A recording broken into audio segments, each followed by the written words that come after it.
In today's video, we're taking a look at some NHL offseason rumors focusing on the 7 teams whose season is now complete. Plus, we have some potential big news of some top prospects that may not be coming to the NHL after all, and that involves Sorokin and Kaprizov. I know NHL fans have been waiting for them. Plus, we have some more tidbits as well on the NHL Return Plan that only came out later after the original announcement. We'll discuss all that coming up next.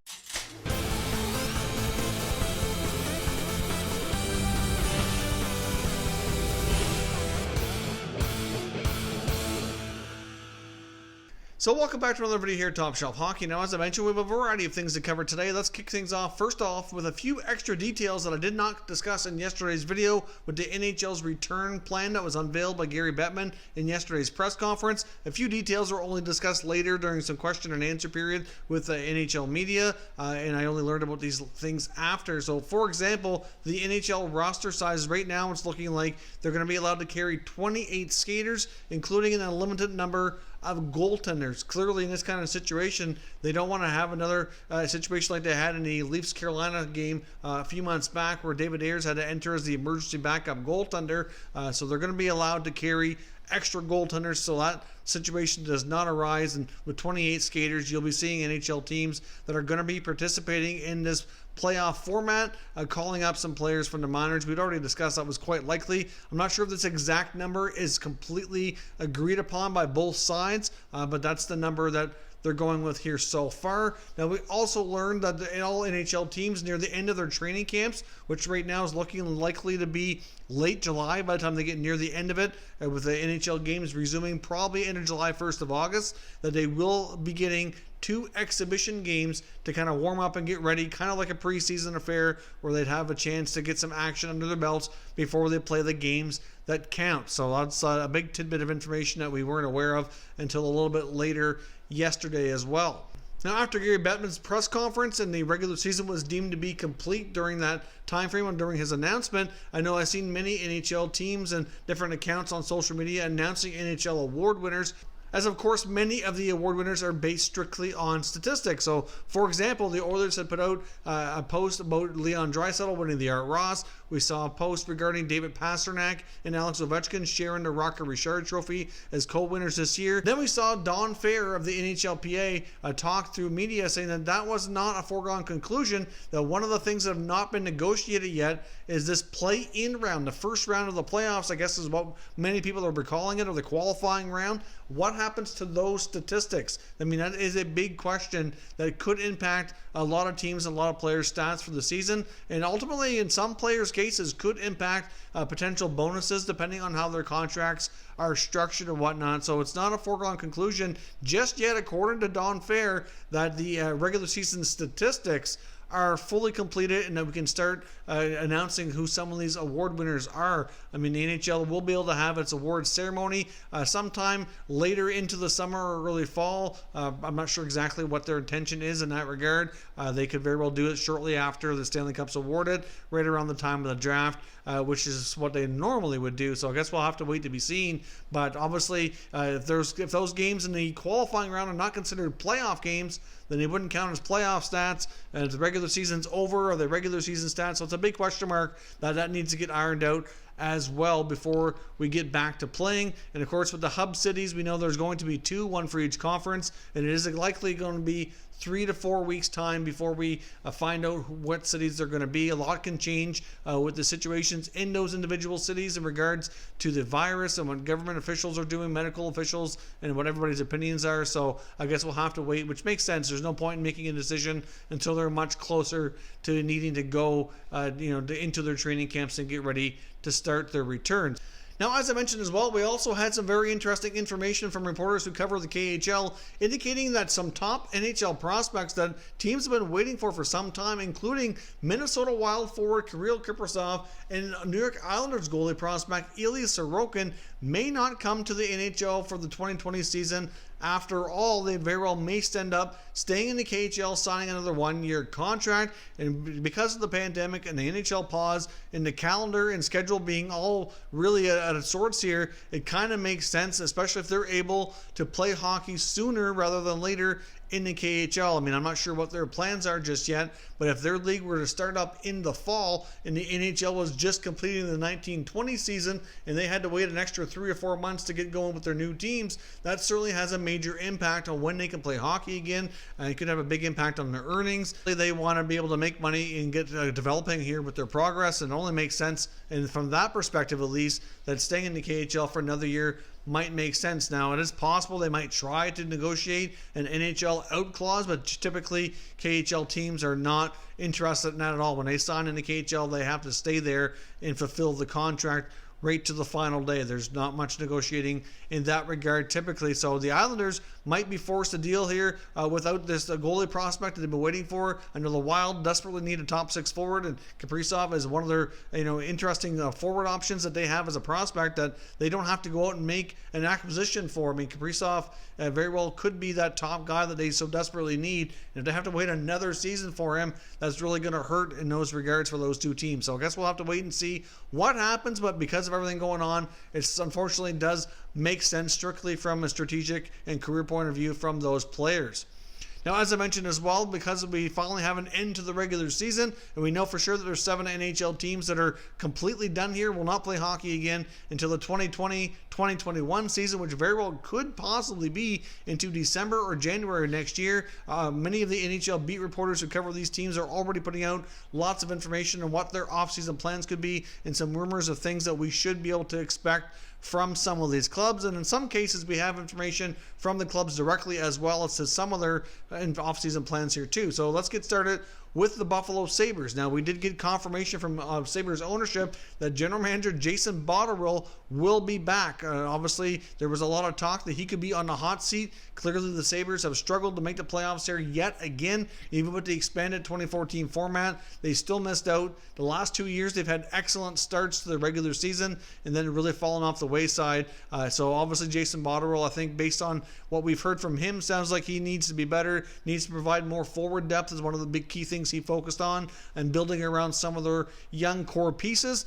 Clearly, he's going to have some tough decisions to make, including getting Sam Reinhart signed to a long-term contract. Reinhart certainly, I think, in my opinion, has earned that longer-term stability deal. Obviously, they signed Jeff Skinner to a long-term deal last year, and that did not work out. He did not come back this year and play very well. He took a drastic fall downwards, so we need Jeff Skinner to bounce back. I don't think with that kind of contract that they could really consider doing a trade or a buyout. None of those options really make sense given his production this past year. We also learned from the Sabres that defenseman Lawrence Pilot, it sounds like he's heading over to the KHL, so he won't be part of their future plans, at least not for the next year. I would assume if he ever tries to make an NHL return, more than likely he would end up signing elsewhere, would be my guess. But the Sabres have a lot of work to do. They certainly have a lot of missing pieces. Within the article I was reading in The Athletic on their future plans, the writer indicates that they really feel that the Sabres need a number 2 center to take the pressure off guys like Casey Middlestat and Dylan Cousins. Cousins looks like he's a top-notch prospect, but very well could prove to be a winger at the NHL level, and Casey Middlestat has struggled mightily in that role, playing center ice during his time here in the NHL in the last couple of years. I saw some time in the minors last year as well. Wouldn't be completely shocked if you saw a guy like Middlestat get traded either, to maybe see if they could swap him for another prospect to get a fresh start in a new home. Kind of like what they did when they traded Alex Nylander for Henry Yokoharu. I mean, that trade's worked out well for them. Might be a little early to give up on Middlestat, but either way, Jason Botterill has a lot of changes to make, and I dare say that if they have one more season without making the playoffs and they can't make much progress this year, then he's going to be all but done, and the team's going to have to go in another direction here yet again and see if they can get themselves out of this never-ending rebuild. In regards to the Detroit Red Wings, there was an interview with general manager Steve Yzerman. He did confirm that head coach Jeff Blashill would return next season. Basically, he said he didn't feel like they've given him a good enough team to really work with, to really make a lot of progress, so didn't feel it was fair to replace him and go in a different direction. So we'll see what another year of Blashill can do. Not really sure what Yzerman's plans are. Do they really intend to have another season where they really don't expect a whole lot and finish low in the standings and go for another high draft pick? or do they really use some of that salary cap space and potential flexibility they might have to try to make team improvements and see if they can start working their way towards being a playoff contender here once again? They do have some tough decisions to make. Obviously, they have guys like Anthony Mantha and Tyler Bertuzzi that need new contracts, likely both looking for long-term deals. As we've discussed before in a couple of videos, it wouldn't be shocking to see a guy like Mantha possibly get traded. I think they view Bertuzzi and Dylan Larkin, and obviously a couple of guys like Hronek on defense as being part of the team's future. Not sure that Mantha is solidified in that role just yet. I mean, he could be. He's a guy who's proven he can be a 25 to 30 goal man. So it's not really quite clear exactly what Yzerman's intentions are, but Mantha's another player who's had a lot of rumors surrounding him about a potential trade. So I guess we'll have to see what kind of contract they can work out, or if they'll look at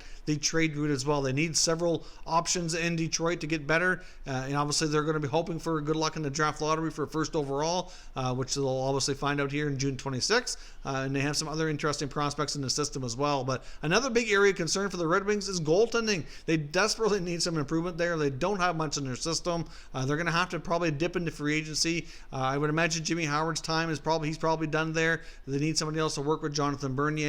Maybe a guy like Cam Talbot, for example, has been rumored to be looking for more of an opportunity to get back to being a starter. Maybe he'd be a good stopgap option while they explore some other younger options for potential goaltender of the future category. But for right now, the Red Wings got a lot of work to do. Have a busy offseason when we finally make it there. And now, in regards to the Ottawa Senators, of course, like the Red Wings, they're hoping for some good luck in the draft lottery coming up. They have two high potential picks that could be anywhere in first, second, third, fourth, fifth. They're going to have two high slots there that they're going to be able to get some really solid players to add to their already deep prospect pool. But they have some other tough decisions to make as well. For example, on the blue line, they get Ron Hainsey, Mark Borieski. Do they bring back the veteran defenseman to help out this young group? They do have a lot of solid young D-men that are still developing and still working on becoming a stronger part of the future. Not sure how much room they have without blocking out some of the younger defensemen, but I would think a possibility of at least one of those two, probably Borieski being the more likely, I would think, to return and get a new contract. Of course, up front, they have RFAs like Anthony Duclair, Chris Tierney, and Connor Brown all need new contracts. I think they've all earned the right to stick around and get some more job security with the Senators.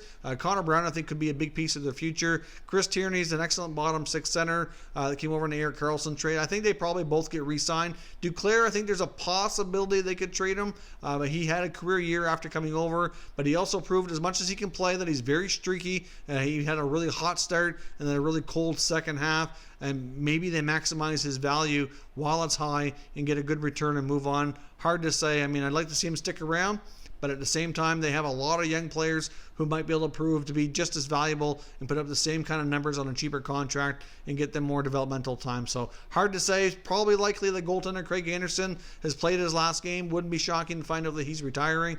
But certainly some question marks are on the health of Anders Nilsson in goal. Can Marcus Hoberg make the full-time jump next year to the NHL as well? Or do the Senators go in a different direction? They get a lot of prospect goalies. I personally think they'll likely ride with Hoberg at the NHL level all year. He didn't do too badly this past year. Just needs some more defensive help in front of him, and he would have had a lot better luck in the win column for sure. Now, in regards to the San Jose Sharks, many feel that Doug Wilson needs to do a little bit more than just tinker with this lineup, that he needs to do something significant. As far as goaltending goes, Aaron Dell's likely played his last game with the team. He likely goes through somewhere else through free agency. They need somebody who can challenge Martin Jones. I think they would probably be interested in trading Jones, but they're likely not going to be able to move that contract. He's got 4 years left. For an inconsistent sub 900 save percentage goaltender, it's not going to happen. Obviously, the defense in front of him hasn't been great this past year either. That's only a small part of it. Jones himself certainly has been very inconsistent.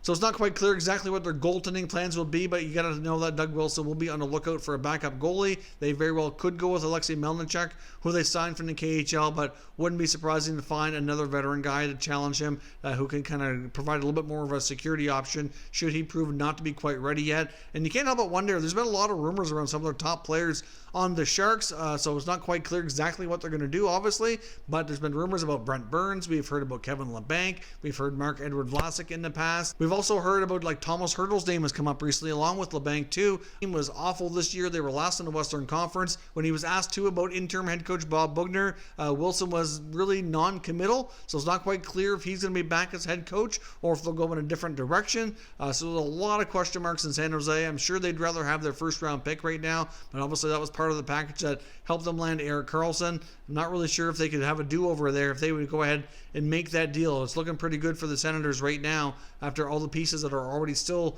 working out for them, plus they have this first round pick. I know many people criticized that trade when it first happened, but right now it's looking pretty good for the Senators and not so great for the San Jose Sharks. Now, in regards to the Anaheim Ducks, one of the other 7 teams that are out of it here, it wouldn't be surprising, as I mentioned, to see Bob Murray maybe take this team a little bit more of a rebuild. In their recent article here in The Athletic discusses the possibility of a guy like Josh Manson or a forward like Raquel possibly being traded to bring back some younger pieces to help build this team up from the ground up here. Clearly, this team has been solid for a long time. This is kind of new to Ducks fans to see them going through a bit of a rebuild. We saw Corey Perry move on last summer. It won't be long before Ryan Getzlaf is out of town as well. Has very little time left on his contract. Ryan Kessler likely doesn't play again. They could trade that contract as well to a team might be looking to take on some more LTIR money. For example, a team like Toronto, who's used that to their advantage in the past, as we discussed in a video before. Wouldn't be shocking to see the Leafs maybe try to take on that Kessler contract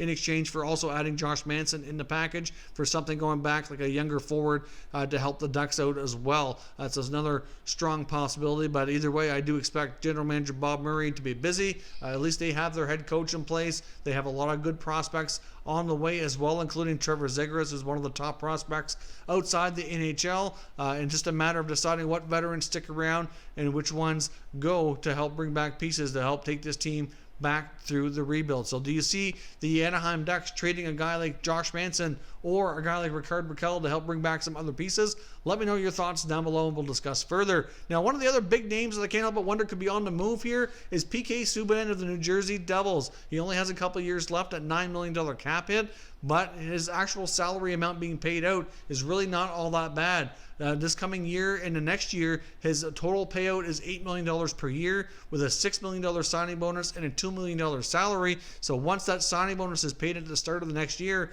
he's only going to have $2 million left on that for that year, with 1 year left with a $6 million bonus, $2 million salary.